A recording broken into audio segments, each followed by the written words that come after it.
Hey everybody, this is Fran. Welcome back to episode 126 of Rambling Through Everyday Life with Fran and Angela. This is a typical rambling episode, you guys. We're going to talk about all the things. Yes, we're going to talk a little bit about Halloween, the candy that we love and don't love. We talk makeup, fragrances, football, how to speak encouragement into people's lives, Jesus, all the things. And as usual, we are thankful for you and thankful that you listen. Enjoy the show. Have a great day. Okay, everybody, welcome back to another episode, Rambling Through Everyday Life with Fran and Angela. I have no idea what episode number this is. It's okay. It's all good. Angela, we are recording this on a Saturday in the library at Union. I do believe this is the last day where it's going to be a little on the warm side. Mm-hmm. And then Halloween is the day after this episode releases, and it's going to be a nice 52 degrees for the high. Listen, winter, I don't know if we had a fall or not. I felt like it was kind of a warm fall, but anyway, the temperature is changing. The leaves are all over the place. It's wonderful, but it sure hasn't really felt like fall because it's been so warm. But I don't know. Trick-or-treaters, y'all get ready. Bundle up because here it comes. The leaves are beautiful. Mm-hmm. Like all of a sudden this past week. Mm-hmm. And Atlas has changed his costume like multiple times. But now when you ask him what he's going to be, he holds his arms out real stiff and he goes, zombie. Oh, listen, that's so precious. Did he trick or treat last year? Oh, yeah. Did you remember what he dressed up as? Oh, my goodness. I can't remember. And here's what's sad. We have always, because we have no neighbors and live in the country, we have always gone to our city house, which was Blake and Allison Butler's, and now they've moved. So I wonder who lives in that house and if we could just go sit in their driveway. Because I have a picture with Atlas every year in their driveway. I'm trying to remember what the costume was. But. Listen, Halloween costumes, we were talking about this the other day at work. Like, I don't care if I was 10 years old or 53 years old, dressing up, finding a costume, figuring out what to wear has always stressed me out. Do you remember, Give me the plastic mask. Yes. Remember that? Yeah, that's what I was trying to think of. I think we would go to Kmart and I had a plastic witch mask one year that had like the big bumpy nose with the warts on it. Yeah. Those things were scary. There was a teeny tiny little hole to breathe out of. I don't know how we didn't suffocate in our little plastic masks. Oh, Kmart. Mm-hmm. Kmart. My home phone number growing up was 2 digits off of Kmart. Stop. We were 4626 and Kmart was 2646. Oh, stop it. So it got to where, especially on Saturdays, my dad would answer the phone, Kmart. Oh, heck yeah. Yeah, and then he'd just make up a blue light special. Oh, and yeah. So, they probably had some unhappy customers, but. That'd be so much fun. That'd be so much fun. Call the right number, people. Yeah. Anyway, happy Halloween, everyone. Right. We're not going to talk about candy corn. Angela loves it. Fran hates it. Carry on, everybody. Well, I've decided you need to have friends with different interests from you because if we both love things, then we'd have to fight over them. Well, so I get all the candy corn. Oh, for sure. Listen, you can have it. All of y'all can have it. Just enjoy it and be blessed. And I'll take my little fun-size Snickers and Reese's peanut butter cups, and I'll be just as content as can be. And rock on. We did that last night at the football game. Somebody said, I do not like Red Starburst. I was like, hello, send them all my way. Well, I can't get into the a color candy like Skittles or Starburst. I'm like, literally, I think they all taste the same. Really? Yes. Really? Yes. I'm like... You're like colorblind for candy. I guess, because I'm like, I feel like there's not that much of a distinction to where you go, ugh, I don't like that. I don't like purple Skittles. I cannot... Does it taste like a grape? Yeah. It reminds me of grape medicine. Oh, okay. Well, I just think it all tastes the same, probably because I shoved 25 in my mouth and they're, a hodgepodge of color, so there really is no taste. Fruit basket turnover. Mm-hmm. That's probably what's really going on. Anyway. Well, I did the senior gift bags for football the other night, and I bought huge bags of candy and took it upon myself to sample them all. So my new favorite is the Sour Patch watermelons. Oh, yeah, I would eat that. Mm-hmm. What They're about a good. Twizzler? How do you feel about a Twizzler? I love a cherry Twizzler. I don't much care for strawberry, but as I'm eating them, I'm like, this is like eating a tire. It's like rubbery. Is this ever going to dissolve in my mouth? My dentist will love or hate me for this. Job security for him. But I do love the cherry ones. I do too. Again, the flavor, I'm not affected by the flavor of it, but I think, why are we eating this? Because it's just like you said. Like chew it for 12 hours. Yeah, it's still in your teeth 6 days later. And then you're like, what is this that I'm eating? And is it appropriate? Who approved this? I know. I don't know. Anyway. Good times, everybody. Good times, right? Y'all tell us what your favorite candy is. Candy corn people out there. Or like I'm just like, do you think that Travis, is that his name? Kelsey and Taylor Swift? Oh. Travis Kelsey and Taylor Swift? Do you think that that's going to be a Halloween costume? Like that's going to be the thing? Or people are like, no, that's a great idea, but I'm not doing it. Oh, I think there will be lots of those. Yeah, the adults or even high school kids or whatever. Yeah. Yeah. I hadn't even thought about that. Oh, I've seen it everywhere. That's really, that will be the costume. I saw the cutest video, and then we're going to move on. I saw the cutest TikTok today of they were both toddlers, and they couldn't have been more than 3. He had on the Chiefs jersey, the Kelsey jersey. She had on the like glittery sequin skirt, that type outfit. The black, it was a little black sequin skirt with one of the type shirts that she wears in the 22 when she gives the hat to the person in the audience. But it showed him like doing things on the football field, and then it would cut up to her in the press box, like she's been doing now at the Chiefs games, and it would show her cheering, and it was the cutest little thing. And I thought, well, y'all get the prize because somebody came up with that, took the time to video it. It's so precious. And again, they were probably 3. Well, if you were listening and you have a trick-or-treater in your life, we need to see pictures. I want to know what the costumes are. If you're going to a costume party, that used to stress me out too when we would be invited as adults. It was like, what am I wearing? No, I'm sick that day. I can't. People would have like the most clever I'm not creative. I just can't come up with it. Me neither. I could copy it from somebody. Well, even then I'm like, it just requires effort that I don't want to put forth, believe it or not. One year, Carl was a scarecrow and I was Dorothy, and he had real straw coming out of his sleeve of his flannel shirt, and leaned over like a table centerpiece and called it. Somebody was like, Scarecrow, your arm is on fire. We were like, what? So I'm pretty sure that's the last time we dressed up. It can be hazardous. Funny. Yeah. Well, speaking of dress up, do you see how bright my pink is? Yeah. I'm going to the Pink Out volleyball game. I know it's a pink out. Do I have on pink? No, I have on blue. But we finally have a home game. This has been it's been a minute road stretch, but Breast Cancer Awareness Month for a few more days. And y'all get your mammograms if you're listening. Take care of yourselves. I know. I've got my reminder card in my purse, and I was supposed to schedule that appointment last week, and I didn't, so I'm going to schedule it this week. It matters. Yes. It matters. Shout out to everybody fighting the fight. We're with you. Absolutely. And then a week from tonight is Spirit Night at Union University. A week from tonight. That's right, because November, y'all, it's November. Happy Isn't Thanksgiving, Merry Christmas. Come to Spirit Night. All of it. And Fran and I will be there. We have room. We would love for y'all to come. Sarah Roberts is going to be absolutely phenomenal. She's the Oklahoma chaplain for their girls softball team. She has a powerful, encouraging message. It's just going to be so much fun to be with her. Yeah. And we're recording with her, so you'll get a little sneak peek inside all the things. You'll get to hear from her. Okay, I don't know when we talked about this. We talk about random things here and there, and I think, we need to talk about this on the podcast. But on one of our Voxers, I think you brought up, like, why don't we tell people we're proud of them? Oh, yeah. Yeah. Well, that came from a conversation I was having with a student. Bring that up. Let's talk about that some more. Let's talk about that. The name of my other podcast. And so anytime I say that, I'm like, am I recording on the right show right now? You can ramble over there and talk about it over here. Literally my brain gets confused sometimes because I catch myself saying, yeah, let's talk about that. A Union University podcast. Okay, let's talk about that. Y'all have heard us talk about the Leadership Union for Students that I'm a part of, and Angela spoke at our last session. And so in between sessions, I meet with the girls individually that are a part of Leadership Union. And I don't know, I'm going to say there's probably 10 to 12 of them. I'm not sure on the exact number.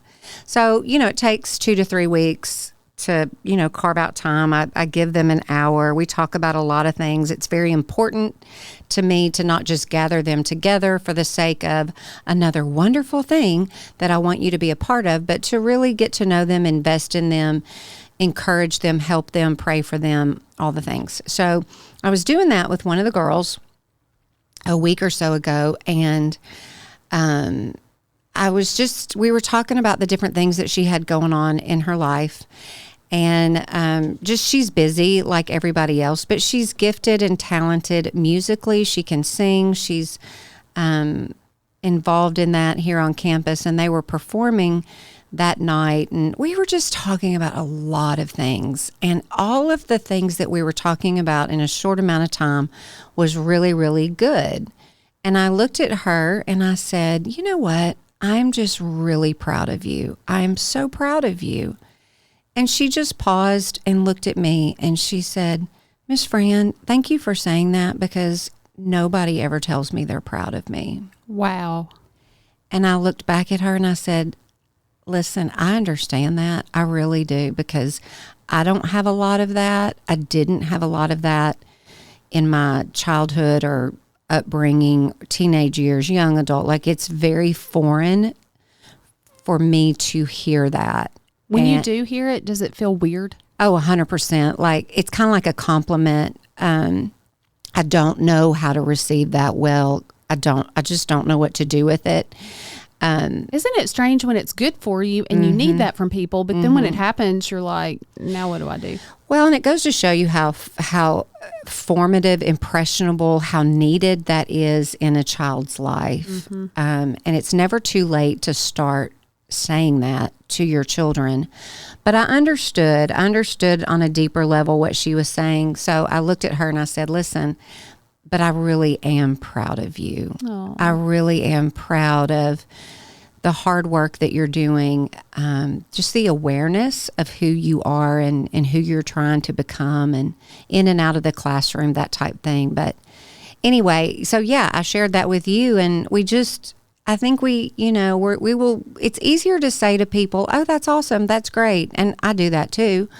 But I think that we need to take it another step and just even on a deeper level and let people know, I'm really proud of you right now. I know that this is hard, even if, because this is another conversation that came up in the last 24 hours, even if what doesn't appear to be hard for you, you recognize that it's hard for someone else.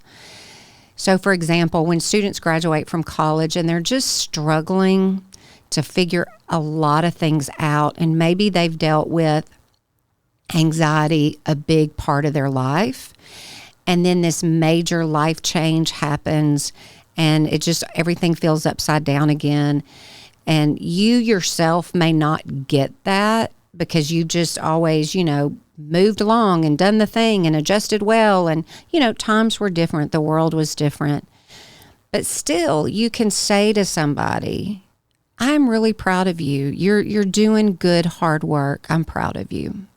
That's so important. And that reminds me too, and this came up, I think, around graduation last year, but that question, not what do you want to do with your life, but who do you want to be, or who do you want to become? Right. Because we're always evolving, we're always growing. You want to, there's plenty of reasons to be proud of somebody. Sure. And it's dangerous for some of us, pointing the finger at me, when it's tied to achievement or accomplishment, or I'm so proud of you for doing XYZ, could make me flip that around and say, okay, so when I don't do well at this, I have no value. Right. And that's a whole other conversation. Yeah. But there's just so much we can call out in people. Yeah, absolutely. It's been interesting in all these conversations with these girls, and they're all so very different. Of course they are. But once you have a conversation with somebody and they begin to open up to you about what's weighing heavy on them, where they feel burdened, where the stress is, where the anxiety is, how are they feeling about themselves, how are they feeling about their time with the Lord, and just all manner of things. When they are willing to open up and let you in, and you are paying attention and you can see and hear exactly what they're saying, then your response is going to change. You're going to listen differently, and you are going to say, I know this is hard for you, and I'm sorry. I wish there was some wonderful piece of advice I could give you, but I can be here for you. I can pray for you. I can love you well. I can encourage you. I don't know. I think that these students, and I know this is not really the road we intended to go down probably, but Fran, we're rambling. This is y'all. The exact road we're going down. Okay, we're rambling. You know, we would, even you and I, Angela, when we were their age, we would hear our own parents say, oh, it's just, kids today, it's not what it used to be. Everything's different. Well, of course it is, because that's the way it's always been, and that's the way it's always going to be. So the world is constantly changing and evolving, good or bad, and both. So, you can't just have a mindset of, oh, they're just, they're being soft or this or that or the other. It's always going to be different. And so, we can't change that, but we can be healthy enough ourselves to, have good skills ourselves to listen well and love them well and answer well and not be judgmental and frustrated with them, because again, how many times have you and I said, you couldn't give me $1 million to grow up now? I wouldn't want to be a young adult. We were talking the other day about, they may get a job when they graduate, but have you seen the cost of living? Have you seen what it costs to rent a 1-bedroom apartment? Like, their salary isn't enough they're just trying to live. There's nothing left over. And I think after the pandemic too, of course, there's also the kid in me that just wants to check out from all these responsibilities and go play. Yeah, right. Me too. And you big time get that. But I think anything, that we can do to find joy and fun, we just want to throw kerosene on that. And we both have found so many ways to do that with students. And last night, Cole and I went to a football game in Memphis, and we had, about an hour drive. We were 5 minutes from my driveway, and I looked at him, I said, Cole, we have not even turned on music, which is completely unlike us. Yeah. But the conversation was so rich. And if you have a son and you're listening to this, let that encourage you, because that is not our everyday. But Fran has taught me so well kind of what to expect and how it's so different from raising a daughter. And, you just really do meet them where they are. We found, whatever he's interested in, I'm interested in. Absolutely. I still know embarrassingly little about football, but let me tell y'all, we are still not over this game from Thursday night, this Trinity Jackson Christian game. And I have to say just a minute about that, not necessarily about the game itself, but keep in mind, these are the boys that I've bought pizza bags and created a pizza delivery service. Remember that. Let's go back to that, Angela. Because my son, Kaylee would run up and hold my hand and sit in my lap if I showed up at school. With Cole, when he walks in that cafeteria for the meal, I find him and I turn my eyes anywhere else. And if he speaks to me, fine, but I have to be cool and not be extra and not embarrass him. And so, but I found a way to be in the presence of these boys, and that, and let that be good enough, because it's hard to adjust to that. But they, in this game, just seeing so many of them contribute as a team, and just the ways that they stepped up, and they had a hard, they had a brand new coach and had to buy into a whole new way of leadership. And I was just so proud of them. And I was thinking about the conversation you and I had. And one mom in particular had told me early in the season, I'm just praying for my son to be seen. He's not the most, athletic. He's not the most whatever, but he loves what he's doing. I want him to just have a good year and be seen. Right. And I thought, isn't that just really where it is? Like, and we have prayed that. I've prayed that with her for her kid, and we got to celebrate the ways that he has been seen. But it just, if it's football, whatever it is, there's so many ways to be proud. And it's not about being the best on the field, but just whatever the activity is, there's some way in there to call out or to get to know them better, or whatever that looks like. Right. It's just a sweet season that we're all in. Well, don't be frustrated with where you think your child or a person in your life should be and they're not, or what they, just take out of your brain what you think should be happening, what you think, like just see them for where they are and help them be seen, help them be heard so that they'll trust you and be willing to open up and be honest with you about all manner of things. Because again, this world is nuts and it can feel very overwhelming for them at times. Let me just say this. I didn't get to finish this particular podcast. I'm a huge Simon Sinek fan. I listen to a lot of his episodes. He's known for his leadership gifts and teachings and all the things. I love Simon Sinek. I was listening to him interview this woman. I cannot remember her exact title within this particular school, but she was talking about her high school students in this generation. And remember how when, social media first started coming out and everybody was like, take it away, your kids can't have it. Okay, I'm not here to discuss at what age can your child have social media, but her point was this is their world. And so you have to be able to have dialogue with them about what all they're digesting on a daily basis. So the mindset of, take it away, is not going to work. The internet is here to stay. Social media is here to stay. And they are very much in it. And I don't know, I'm not raising a young person now, like young high school or late or middle school. So I don't know how I would do this now, but I always was a believer of, well, I need to know what's going on. I need to know how it works. And we're going to talk about it because I don't think it's a good idea to just say, hey, you can't. No, you may not. Like, I understand a third grader doesn't need to have whatever.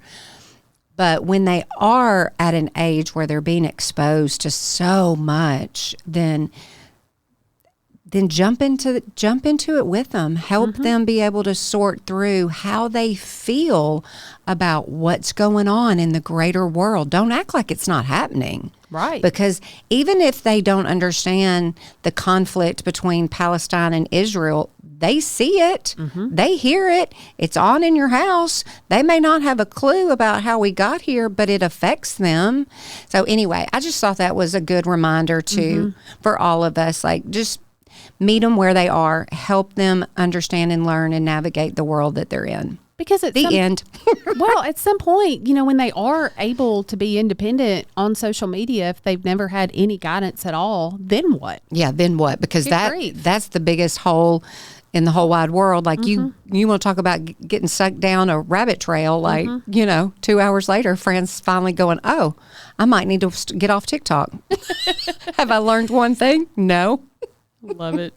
I love it. We need to, I'll put that Simon Sinek podcast in show notes because you've learned so much from that. I need to remember to listen to that. And somebody asked me where show notes are. So explain that, Angela. When you listen to the podcast, if you're on Apple iTunes and it's the little purple app, or if it's on Spotify, when you click on the actual episode, you'll see a little type summary of the episode. And if you scroll down just a little bit further on that same screen, we have links. So if we talk about a podcast or if we talk about a perfume or whatever we're talking about, you can click right there and go to the website of whatever it is. Yeah. A book or whatever. Yeah. Whatever we happen to ramble about. Speaking of perfume, super fast. But y'all, I got so pranked. I went to, when we were in New York, I went in Glossier and found another perfume that could be like my next best option. Now I have the Chanel Chance or Change or whatever. I think it's Chance. I have the Glossier and I'm like, well, this smells good. I think I can just cope with the fact that after 20 years, I'm no longer a Ralph Lauren blue person anymore. And dang alive, I got an email from Ralph Lauren himself a week ago. Hey, guess what? Blue is now back in production. Listen, well, you know what? I'm glad. Well, I'm glad I didn't go on eBay and spend $300 for a bottle. And I thought, it's so what ridiculous. Happened? Did they just what happened? How does that even happen? Let me tell you something. Two things. This is really funny. This is when I wish we had Susie Oliver on here. Susie, help. Because two things. I watched, if you have not watched the Beckham documentary on Netflix. I have not, but I want to. Is it good? Oh my gosh. We'll link that too. Oh, please, for the love of everything, everybody needs to watch it, because it's about their story through the world of soccer, but it's so much more than that. But anyway, okay, so now, I used to not really care for them. I thought they were super snotty and stuck up. Now I'm like, oh, I'm your biggest fan, Aww. Victoria Beckham. And I wasn't even a Spice Girl back in the day. She just gives that vibe.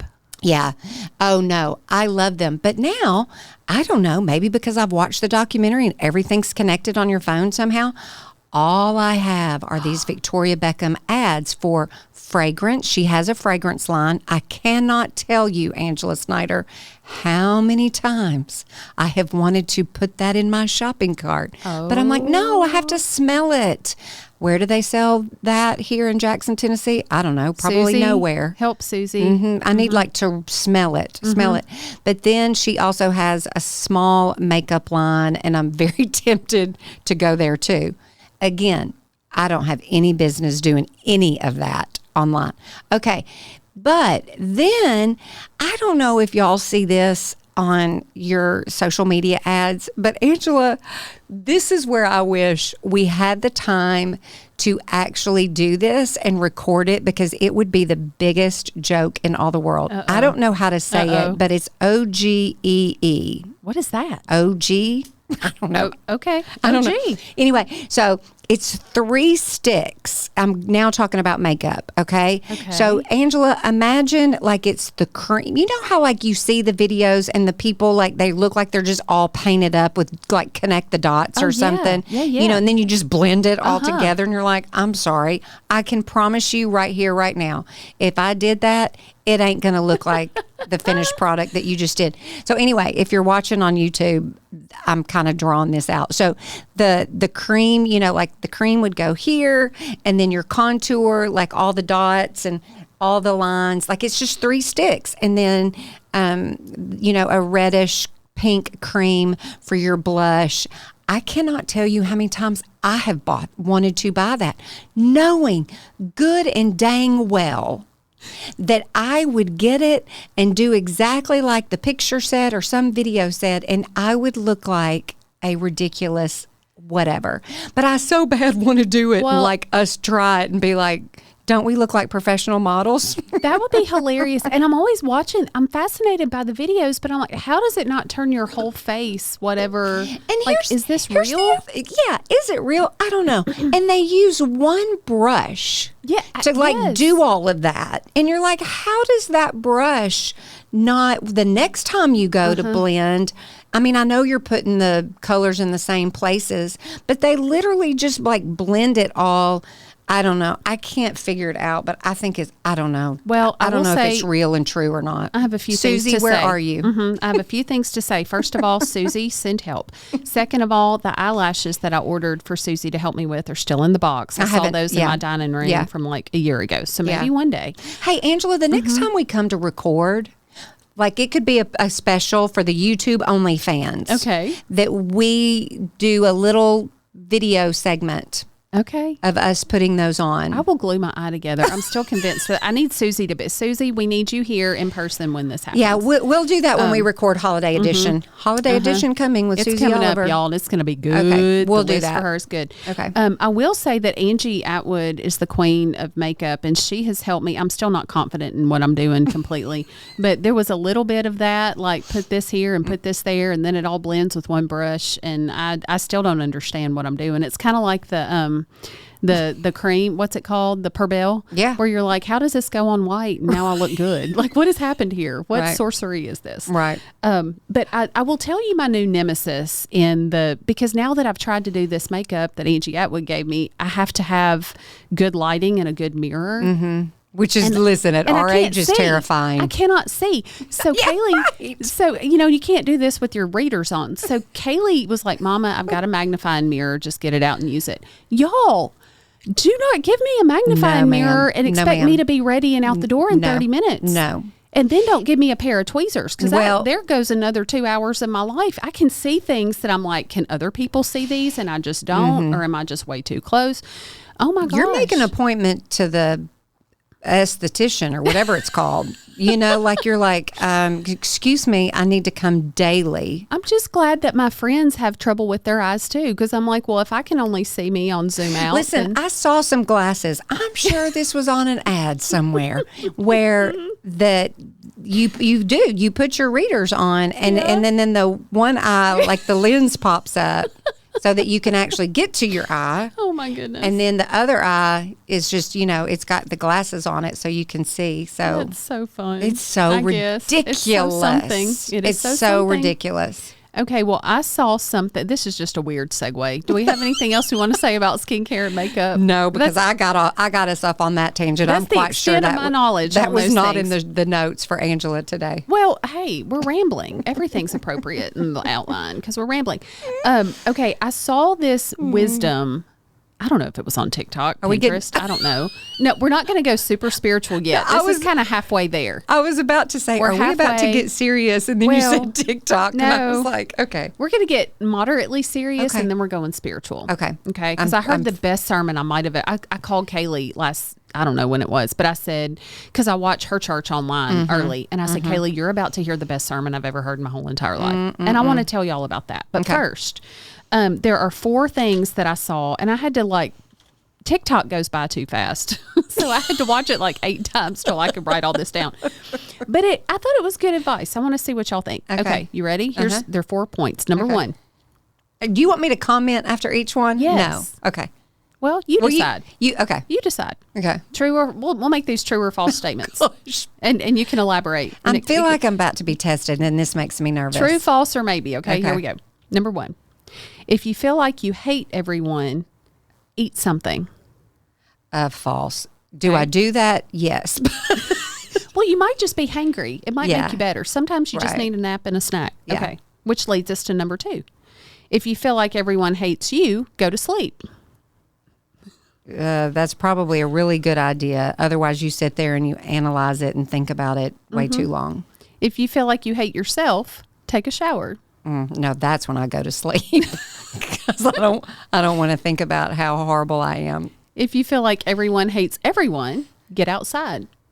Listen, my solution to probably all those things are get outside. Well, a nap and a snack is in Scripture. Yeah. That's in the Old Testament. Yeah. Sometimes you just need a nap and a snack. But anyway, I thought it was interesting. Well, and it's just, again, I think it's just when you're in those weird, funky moments, like what am I doing? What should I be doing? And sometimes it's how you're perceiving things that are incorrect because you're hungry, angry, lonely, or tired. Halt.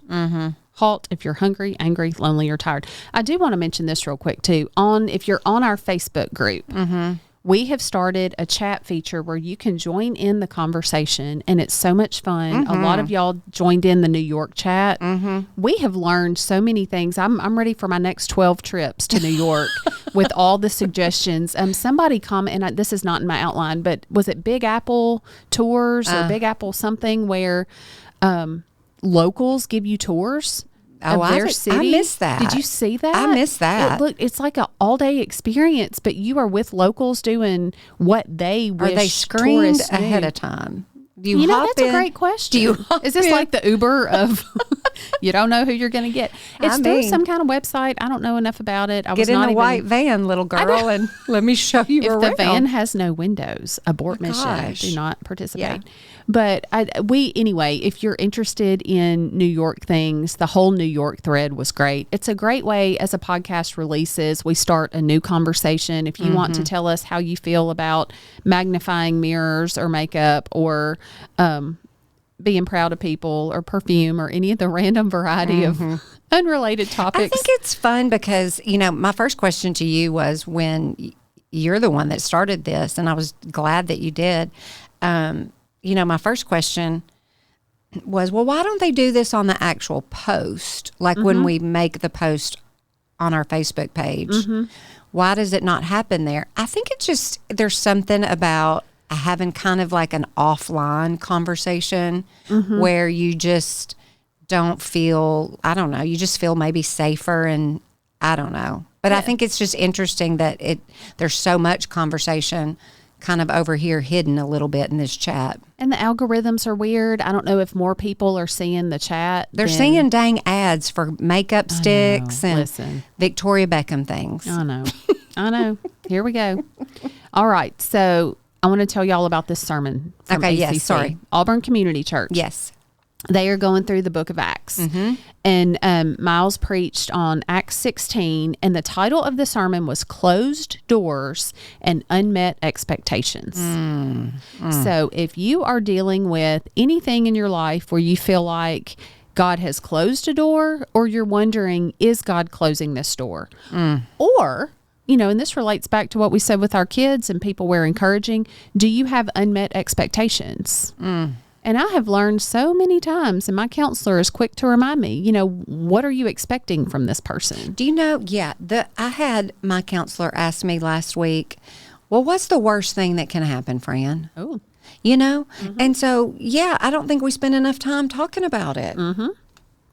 Yeah. And so many times with my anxiety, I've learned to go there and say, okay, if the very worst thing happens and here's what it looks like, and Angela, I'm still okay. But the odds of that happening are what? One in a bazillion? Absolutely. Like, it's just probably not going to happen. Yeah, what if it doesn't happen? What if all these wonderful things happen instead? Yeah. So I jotted down just a few things. One was, don't allow your disillusionment and frustration to derail you. You know, we've talked about get out of your head and how our brains are bent to go negative, and how many negative thoughts we have, and then how a very high percentage of those negative thoughts are on repeat. So if we can just grab those thoughts, take the thoughts captive, make, you know, a shift in our mindset and our perspective. And that's essentially what he was saying in this sermon. Don't let your disillusionment and frustration derail you. And I love this next part, because this is the shift in our perspective. Unmet expectations are actually a powerful tool that God uses. But so often when our expectations are not met, we disengage from bold faith. And the prayer is, in that moment, God, I believe in your power more than I want to react to this circumstance. Okay, can I give a little side note Please, to this? jump in. So, you know, how much I love the book of Joshua. So when Joshua is leading the Israelites into the promised land, and the Ark of the Covenant, the priest carrying the Ark of the Covenant, they go before him. That's our reminder to keep our eyes fixed on the Lord. An entire nation is trying to enter into their promised land, and they encounter the flooded Jordan River, right? Right. And that's when I've always said, you know, I would encounter that and be like, I don't really think this is maybe what the Lord has, or the timing is off, because look at what's in front of us. It's impossible. Have you been at a bank of a flooded river? Yeah. I mean, just like the rushing water. The sound.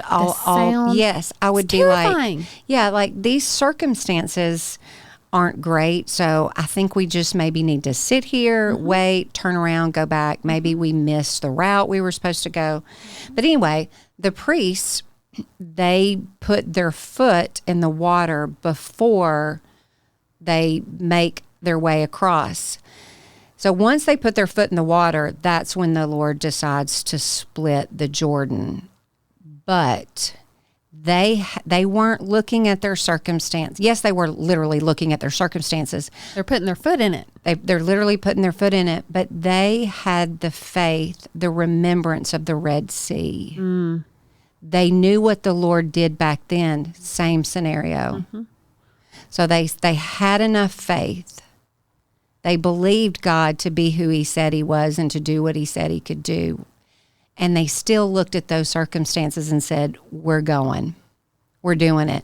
And I think for so many of us, that's where we just stop because the circumstances seem impossible. And the Lord's like, you are not giving me a single chance. I did a word study not all that long ago, but now I can't remember how many times. But the word remember is over and over and over and over, because our little brains forget so quickly. And he's done it before. Why wouldn't he do it again? And that's what builds our faith muscles, is to step into that circumstance, trusting him completely. That's where you have the memory to look back on and go, oh, okay, yes, Lord, look at what you've done before. I believe that you can do that again. Help my unbelief. Yes, yes. So anyway. So we love a battle plan. So here's the battle plan that Miles gave in that sermon. He said, when God closes a door, stay attentive. Pay close attention to what God is up to rather than wallowing in your unmet expectations. Yep. God is at work redirecting and supernaturally changing people, even us, especially us. And then I love this question because this is something we wonder. How do we know the difference in a closed door where I need to walk away, or do I need to just hang in there and persevere? Because there's a big difference there. Yeah. How do I know when to quit and move on, or when I'm supposed to stick it out? And that's hard. But he said there's two ways: wisdom and discernment about the will of God. And that reminded me, Fran, of our favorite DFW prayer: discernment, favor, wisdom. We love to pray those three things. And then and I'll wrap it up with this, but he said, how do we get wisdom? And there's three ways if you need this wisdom to know the difference: prayer, reading scripture, and wisdom from other believers. Absolutely. I mean, the book of James tells us to ask for generous wisdom, and he will give it to you. So yes, I think he wants to give that to us, and he will. He promises to do that for us. I think that we think that there should be the absence of fear, even when you know this is what I'm supposed to be doing. And you think that even with peace, there should be some absence of anxiety. And for me, I'm living in both of those tensions. I'm living with both of them. But I know without a doubt, the Lord is saying, go here, do this, say this, be still, whatever it is he's asking. I can be completely, at peace about it, but at the same time, I've got a little bit of anxiety. We have taken many a step of obedience with trembling knees. Absolutely. And yeah.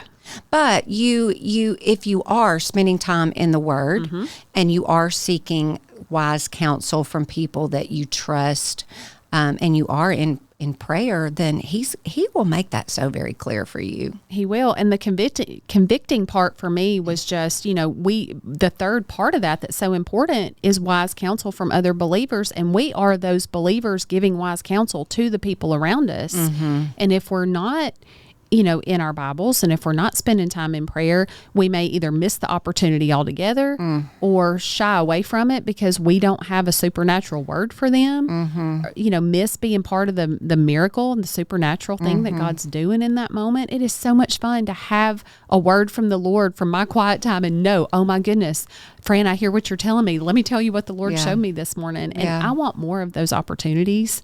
And that just, it makes me excited to learn more and do more and just not miss what God's doing. Yeah.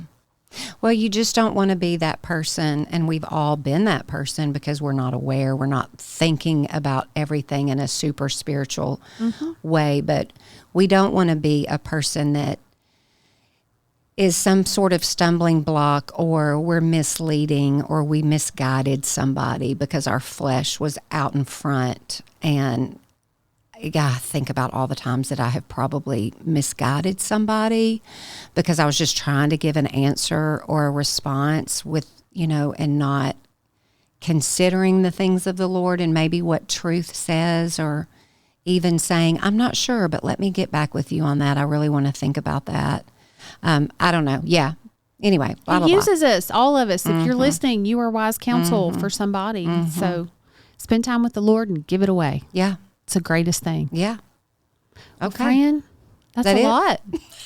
That was a lot of random rambling. That's good random rambling, y'all.